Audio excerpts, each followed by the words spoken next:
नमस्कार दोस्तों, Aarav study point में आप सभी का स्वागत है। दोस्तों, इस वीडियो में मैं आपके लिए रेलवे ग्रुप डी की परीक्षा में 23 दिसंबर को फर्स्ट, सेकंड और थर्ड पाली में जितने भी क्वेश्चन पूछे गए थे उन सभी क्वेश्चनों को लेकर आया हूं। तो दोस्तों, वीडियो पर बने रहिए और वीडियो को अंत तक ज़रूर देखें। और यदि आपका भी रेलवे ग्रुप डी का एग्ज़ाम है तो चैनल को सब्सक्राइब ज़रूर कर लीजिए और बेल आइकन को दबा लीजिए, जिससे हमारी आने वाली वीडियो की नोटिफिकेशन सबसे पहले आप तक पहुंच सके। और दोस्तों, यदि आपको तीनों शिफ्टों की पीडीएफ भी चाहिए तो हमारे टेलीग्राम ग्रुप को ज्वाइन कर लीजिए। वहां पर आपको इस वीडियो की पीडीएफ मिल जाएगी। इस वीडियो में तीनों शिफ्टों के क्वेश्चनों को लिया गया है। तो चलिए अब देखते हैं तीनों शिफ्ट में कौन कौन से क्वेश्चन पूछे गए थे। तो देखिए, सबसे पहले सेकंड शिफ्ट में जितने भी क्वेश्चन आपकी परीक्षा में पूछे गए थे उन सभी को देख लेते हैं। तो देखिए, सेकंड शिफ्ट का जो पहला क्वेश्चन था, कोशिका के केंद्र की खोज 1831 में किसके द्वारा की गई थी। तो देखिए, इस क्वेश्चन का जो राइट आंसर था वो था option B, Robert Brown. Robert Brown के द्वारा कोशिका के केंद्र की खोज 1831 में की गई थी। आगे देखिए अगला क्वेश्चन। अगला क्वेश्चन आपका पूछा गया था कि 100 किलोग्राम द्रव्यमान की दो वस्तुएं एक दूसरे से 1 मीटर की दूरी पर स्थित है, उनके बीच लगने वाला गुरुत्वाकर्षण बल कितना होगा। तो देखिए, इस क्वेश्चन का जो राइट आंसर था वो था ऑप्शन सी, 6.67 गुणा 10⁻⁻7 न्यूटन। ये था आपके क्वेश्चन का राइट आंसर। देखिए अगला क्वेश्चन क्या पूछा गया था, निम्नलिखित में से किस नस्ल की गाय रोग प्रतिरोधी प्रकृति की है। तो देखिए, इस क्वेश्चन का जो राइट आंसर था वो था ऑप्शन ए, रेड सिंधी। ये था आपके क्वेश्चन का राइट आंसर। आगे देखिए अगला क्वेश्चन पूछा गया था कि विभिन्न आर्थिक पूर्वानुमान के अनुसार 2026 तक भारत की जीडीपी लगभग कितने ट्रिलियन डॉलर हो जाएगी। तो राइट आंसर था ऑप्शन सी, 4.5 ट्रिलियन डॉलर। ये था इस क्वेश्चन का राइट आंसर। आगे देखिए अगला क्वेश्चन पूछा गया था, 3 दिवसीय फिट इंडिया कार्यक्रम 2025 कहाँ आयोजित किया गया था। तो ये आयोजित किया गया था नई दिल्ली में। आगे देखिए अगला क्वेश्चन, आकाश का नीला रंग मुख्य रूप से किस परिघटना के कारण दिखाई देता है। तो आंसर था इसका ऑप्शन सी, प्रकाश का प्रकीर्णन। ये था आपके क्वेश्चन का राइट आंसर। आपको बता दें फ्रेंड्स, ये वीडियो ज़्यादा से ज़्यादा आपकी 15 से 20 मिनट की होने वाली है और इस वीडियो में आपके तीनों शिफ्टों का एनालिसिस आपको करा दिया जाएगा। ठीक है, तो कम समय में एनालिसिस देखने के लिए चैनल को ज़रूर सब्सक्राइब कर लीजिए। आगे देखिए अगला क्वेश्चन, ग्लोबल फायर इंडेक्स 2025 में भारत का कौन सा स्थान रैंक है। तो आंसर था चौथा स्थान। अगला क्वेश्चन देखिए क्या पूछा गया था, भारत और श्रीलंका के बीच संयुक्त सैन्य अभ्यास मित्र शक्ति 2025 कहाँ आयोजित किया गया। तो देखिए, ये आयोजित किया गया था कर्नाटक के बेलगावी में। ठीक है, आगे देखिए अगला क्वेश्चन, ये आपकी अभिक्रिया दी गई थी, संतुलित रासायनिक समीकरण CaCO3 plus x C x HCl equal to क्या था, CaCl2 plus YH2O plus ZCO2। तो इसमें पूछा गया था एक्स वाई और जेड का मान। तो देखिए, एक्स वाई और जेड का मान इसमें क्या था, एक्स बराबर 2, वाई बराबर 1 और जेड बराबर 1। ठीक है, आगे देखिए अगला क्वेश्चन, नाग एंटी टैंक गाइडेड मिसाइल का सफलतापूर्वक परीक्षण किसके द्वारा किया गया है। तो इसका परीक्षण किया गया था DRDO के द्वारा। ठीक है, नेक्स्ट क्वेश्चन देखिए क्या पूछा गया था, मार्च 2025 तक भारतीय प्रतिभूति और विनिमय बोर्ड के अध्यक्ष कौन थे। तो देखिए आंसर क्या हो जाएगा इसका, माधवीपुरी बुच। ठीक है, और ये क्वेश्चन दो प्रकार से था। देखिए, हो सकता है इसका आंसर दूसरा भी हो। ठीक है, क्योंकि ये चेंज हो गया था, फरवरी के अनुसार होगा तो माधवीपुरी बुच, और उसके बाद की देखा जाए तो इसका आंसर क्या हो जाएगा, तुहिन कांत पांडे। ठीक है, तो देख लेना किसके अनुसार ये क्वेश्चन पूछा गया था। आगे देखिए अगला क्वेश्चन, निम्नलिखित विकल्पों में से कौन सी सबसे अधिक अभिक्रियाशील धातु है। तो आंसर हो जाएगा इसका पोटेशियम। ठीक है, आगे देखिए अगला क्वेश्चन क्या पूछा गया था, किस एशियाई टेनिस खिलाड़ी ने अपने कैरियर में सबसे अधिक एकल टेनिस खिताब जीते हैं। तो इसका नाम क्या था, लीना, और ये है कहाँ के, ये है चीन के। ठीक है, ये भी बात आपको याद रखनी है। अब चलते हैं अगले क्वेश्चन की तरफ। सतत विकास इंडेक्स 2025 में भारत का रैंक और स्कोर क्या रहा है? तो रैंक रहा था भारत का 99वां और स्कोर रहा था 67वां। ठीक है। अगला क्वेश्चन था विश्व मलेरिया दिवस 2025 की थीम क्या थी? तो आंसर था इसका ऑप्शन डी, मलेरिया हमारे साथ समाप्त होता है, पुनर्निवेश, पुनर्कल्पना और पुनर्जीवन। ये था आपके क्वेश्चन का राइट आंसर। अगला क्वेश्चन था चिपको आंदोलन मुख्य रूप से किस उद्देश्य के लिए शुरू किया गया था? तो आंसर था वनों और पेड़ों की रक्षा के लिए। ठीक है। आगे देखिए अगला क्वेश्चन, विश्व क्षय रोग या टीबी दिवस 2025 की थीम क्या थी? तो आंसर था हाँ, हम टीबी को समाप्त कर सकते हैं। ये था इस क्वेश्चन का राइट आंसर। आगे देखिए अगला क्वेश्चन, विश्व बौद्धिक संपदा सूचकांक 2025 में भारत का रैंक क्या है? तो भारत का रैंक रहा है 38वां। नेक्स्ट क्वेश्चन में पूछा गया था लोहे में जंग लगने के लिए कौन से कारक उत्तरदायी हैं? तो आंसर था ऑक्सीजन और नमी दोनों। नेक्स्ट क्वेश्चन देखिए, ओम के नियम के अनुसार यदि प्रतिरोध R को नियत रखा जाए और विभवांतर को आधा कर दिया जाए तो विद्युत धारा पर क्या प्रभाव पड़ेगा? तो विद्युत धारा आधी हो जाएगी। ऑप्शन सी था इस क्वेश्चन का राइट आंसर। आगे देखिए अगला क्वेश्चन था निम्नलिखित में से कौन सा विकल्प गलत है? तो ये चारों विकल्प दिए गए थे और इसमें गलत विकल्प था कि बंद परिपथ में बल्ब नहीं जलेगा। ये था आपके क्वेश्चन का राइट आंसर। अगले क्वेश्चन में पूछा गया था कि धातु की प्रकृति के संदर्भ में निम्नलिखित में से कौन सा विकल्प सही है? तो आंसर था धातुएं तन्य एवं आघात वर्धनीय होती हैं। अगला क्वेश्चन था निम्नलिखित में से कौन सी एक धातु है? तो तांबा धातु है ये। नेक्स्ट क्वेश्चन था एक अवतल लेंस की फोकस लंबाई 15 सेंटीमीटर है, यदि एक वस्तु को लेंस से 10 सेंटीमीटर की दूरी पर रखा जाता है तो बनने वाले प्रतिबिंब की प्रकृति कैसी होगी? तो आंसर था आभासी, सीधा और छोटा। आगे देखिए अगला क्वेश्चन था सोडियम सल्फेट और बेरियम क्लोराइड के बीच होने वाली अभिक्रिया एक द्विविस्थापन अभिक्रिया है, इसे और किस नाम से भी जाना जाता है? तो आंसर था अवक्षेपण अभिक्रिया। ऑप्शन बी आपके क्वेश्चन का राइट आंसर था। और देखिए अगला क्वेश्चन था मानव शरीर में रक्त प्लाज्मा का मुख्य कार्य क्या होता है? तो आंसर था अपशिष्ट उत्पादों और कार्बन डाइऑक्साइड का परिवहन करना। ये था इस क्वेश्चन का राइट आंसर। फ्रेंड्स, वीडियो में आगे बढ़ने से पहले आपसे रिक्वेस्ट है, अगर आप चैनल पर पहली बार आए हैं तो चैनल को ज़रूर सब्सक्राइब कर लीजिए। तो देखिए अगला क्वेश्चन क्या पूछा गया था, भौतिकी में कार्य को बल के रूप में कैसे परिभाषित किया जाता है? तो आंसर था कार्य बराबर होता है बल गुणा विस्थापन। ठीक है, W बराबर F गुणा S। आगे देखिए अगला क्वेश्चन था कि संतान का लिंग मुख्य रूप से किसके द्वारा निर्धारित होता है? तो आंसर था पिता के गुणसूत्रों के द्वारा। ऑप्शन बी आपके क्वेश्चन का राइट आंसर था। देखिए अगला क्वेश्चन था फीफा महिला विश्व कप 2027 कहाँ आयोजित होगा? तो ये आयोजित होगा ब्राज़ील में। नेक्स्ट क्वेश्चन देखिए, अस्थि हड्डी को मांसपेशी से जोड़ने वाले ऊतक को क्या कहते हैं? तो इसे कहते हैं कंडरा या टेंडन। तो फ्रेंड्स, ये थे आपके सेकंड पाली के वो सभी क्वेश्चन जो रेलवे ग्रुप डी की परीक्षा में 23 दिसंबर को पूछे गए थे। अब आगे देखते हैं हम थर्ड पाली में जितने भी क्वेश्चन आपके रेलवे ग्रुप डी की परीक्षा में पूछे गए थे। तो देखिए थर्ड पाली का पहला क्वेश्चन क्या था, अस्थि को मांसपेशी से जोड़ने वाले ऊतक को क्या कहते हैं? तो देखिए अभी बताया था क्या, ऑप्शन क्या था इसका? ऑप्शन बी कंडरा या टेंडन। ठीक है। आगे देखिए अगला क्वेश्चन, वक्फ अधिनियम 1995 का नया नाम क्या प्रस्तावित किया गया है? तो आंसर था संयुक्त वक्फ प्रबंधन अधिकारिता दक्षता और विकास अधिनियम। ऑप्शन डी आपके क्वेश्चन का राइट आंसर था। अगला क्वेश्चन था मोन्था चक्रवात ने आंध्र प्रदेश के किस जिले को सबसे अधिक प्रभावित किया था? तो आंसर था इसका ऑप्शन सी। ठीक है, ऑप्शन सी आपके क्वेश्चन का राइट आंसर था वापटला। ठीक है।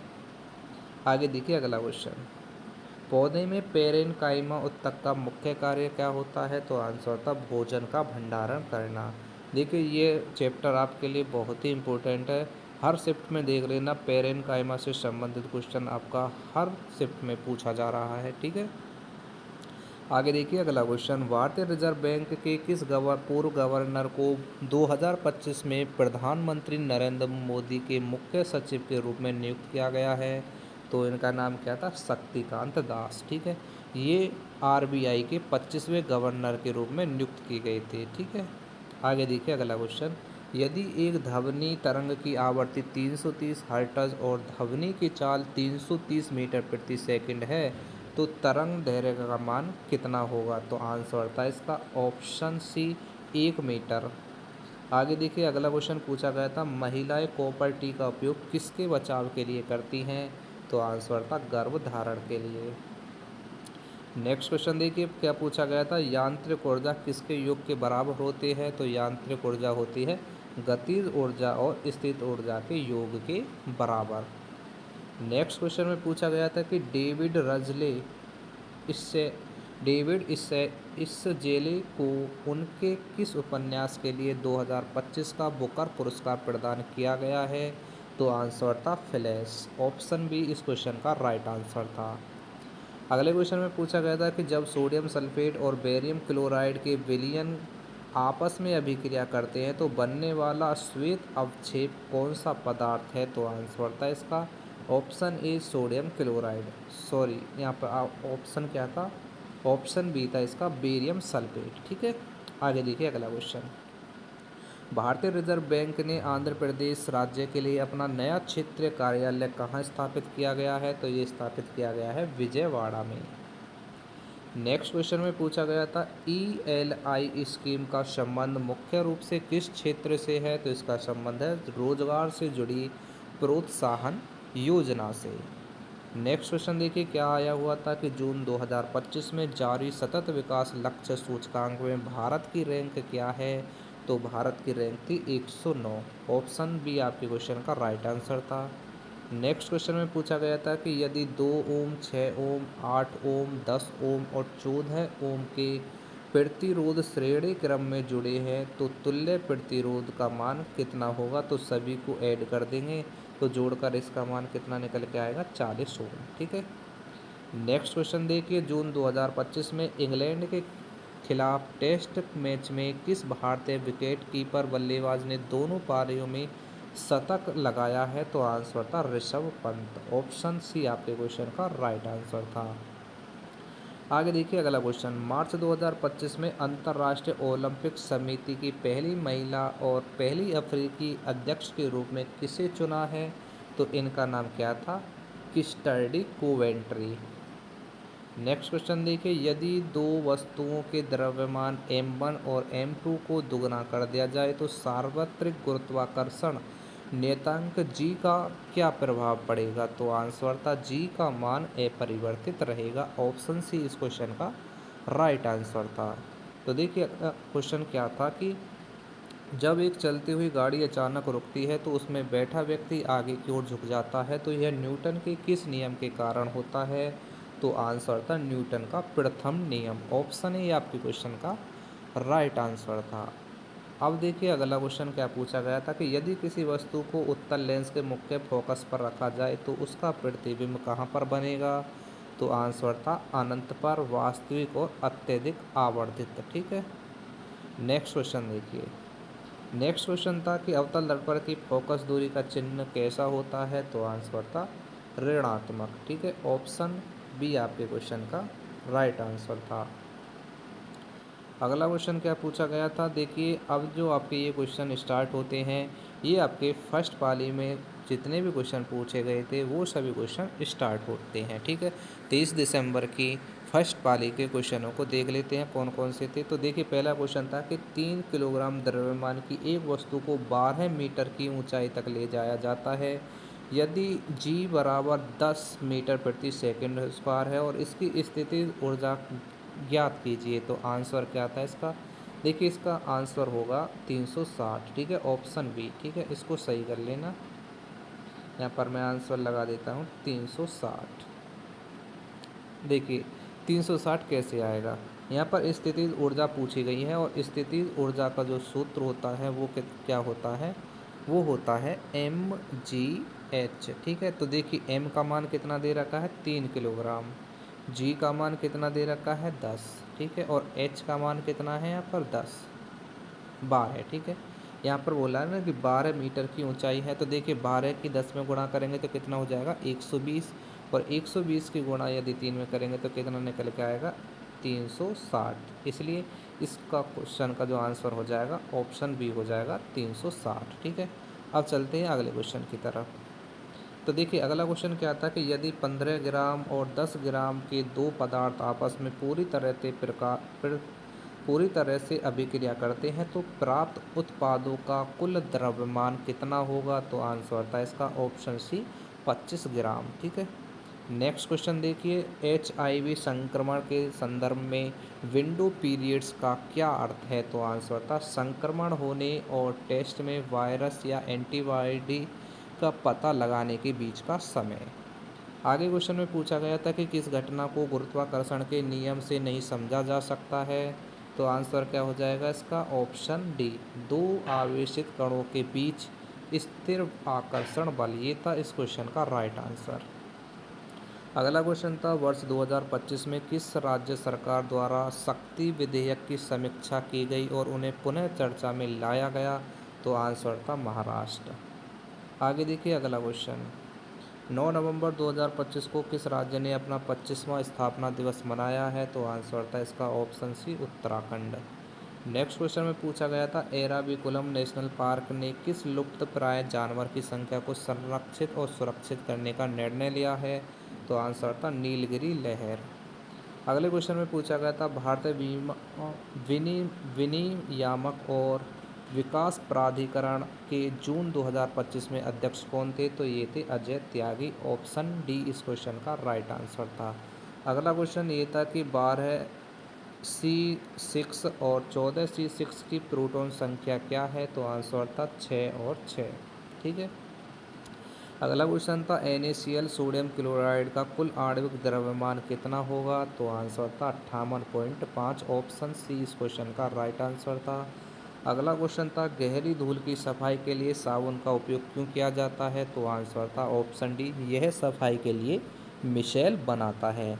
तो फ्रेंड्स वीडियो को लाइक ज़रूर करके जाना है और चैनल को ज़रूर सब्सक्राइब कर लेना। आगे देखिए अगला क्वेश्चन, अयस्क से शुद्ध धातु प्राप्त करने के लिए किस विधि का उपयोग किया जाता है, तो आंसर था इलेक्ट्रोलिसिस या विद्युत अपघटन। अगला क्वेश्चन था कि मधुमक्खी पालन के लिए क्या आवश्यक है, तो आंसर था परागकरण करने वाले कीटों की संख्या बढ़ाना। ऑप्शन था आपके क्वेश्चन का राइट आंसर ए। ठीक है, आगे देखिए यदि कोई वस्तु एक उत्तल दर्पण के सामने स्थित है तो वस्तु की स्थिति का चिन्ह क्या होगा, तो आंसर क्या हो जाएगा ऋणात्मक। ठीक है, आगे देखिए अगला क्वेश्चन, प्रेस बायोपिया क्यों होता है, तो आंसर था आंखों की मांसपेशियों में लचीलेपन में कमी। नेक्स्ट क्वेश्चन में पूछा गया था लाइसोसोम का मुख्य कार्य क्या होता है, तो आंसर था बाहरी पदार्थ और पुरानी कोशिकाओं का पाचन। ऑप्शन बी था इस क्वेश्चन का राइट आंसर। अगले क्वेश्चन में पूछा गया था कि पेनिरकाइमा उत्तक का मुख्य कार्य क्या है, तो आंसर था भोजन का परिवहन करना। और देखिए अगला क्वेश्चन क्या था, एक वाहन का ओडोमीटर यात्रा की शुरुआत में 3000 किलोमीटर दिखाता है और यात्रा पूरी करने के बाद 3200 किलोमीटर दिखाता है। यदि यात्रा में कुल 4 घंटे का समय लगा हो तो उसकी औसत गति क्या होगी, तो आंसर था 50 किलोमीटर प्रति घंटा।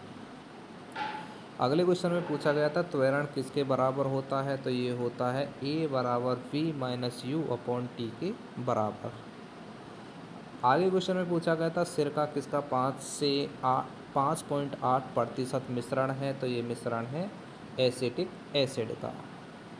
अगला क्वेश्चन था फरवरी 2025 में किसने खुद का रिकॉर्ड तोड़ते हुए महिलाओं की 400 मीटर दौड़ को 51.12 सेकंड में पूरा करके स्वर्ण पदक जीता है, तो इनका नाम क्या था ऐश्वर्या मिश्रा। नेक्स्ट क्वेश्चन में पूछा गया था फरवरी 2025 में किस खिलाड़ी ने 132 अंतर्राष्ट्रीय फुटबॉल मैच जीतने का रिकॉर्ड हासिल किया है, तो नाम था क्रिस्टियानो रोनाल्डो। आगे क्वेश्चन था खेलो इंडिया यूथ गेम्स 2025 का 7वां संस्करण किस राज्य में आयोजित हुआ है, तो आंसर था बिहार में। नेक्स्ट क्वेश्चन में पूछा गया था अप्रैल 2025 में आयोजित लॉरेंस वर्ल्ड स्पोर्ट्स अवार्ड में किस टीम को Lawrence world team of the year का पुरस्कार दिया गया है, तो ये था रियल मैड्रिड का। नेक्स्ट क्वेश्चन देखिए, तो देखिए फ्रेंड्स यहाँ पर आपके सभी क्वेश्चन समाप्त हो जाते हैं। तो फ्रेंड्स इस वीडियो में हमने आपको फर्स्ट, सेकंड और थर्ड तीनों शिफ्टों का एनालिसिस करा दिया है। तो इसी प्रकार का 100% एनालिसिस कम समय में पाने के लिए चैनल को ज़रूर सब्सक्राइब कर लीजिए, बेल आइकन को अवश्य दबा लीजिए। और मैं आपको फिर बोल रहा हूँ कि अगर आपको इस वीडियो की पीडीएफ भी चाहिए तो टेलीग्राम ग्रुप को ज्वाइन कर लीजिए, उस पर आपको इस वीडियो की पीडीएफ भी मिल जाएगी। देखिए हमारे चैनल पर एनालिसिस देखने का सबसे बड़ा फ़ायदा यही है कि कम समय में एनालिसिस आपको करा दिया जाता है, वही क्वेश्चन लिए जाते हैं जो आपके परीक्षा में पूछे जाते हैं। ठीक है, तो मिलते हैं नेक्स्ट वीडियो में नेक्स्ट शिफ्टों के एनालिसिस के साथ में। तो जब तक के लिए जय हिंद, जय भारत।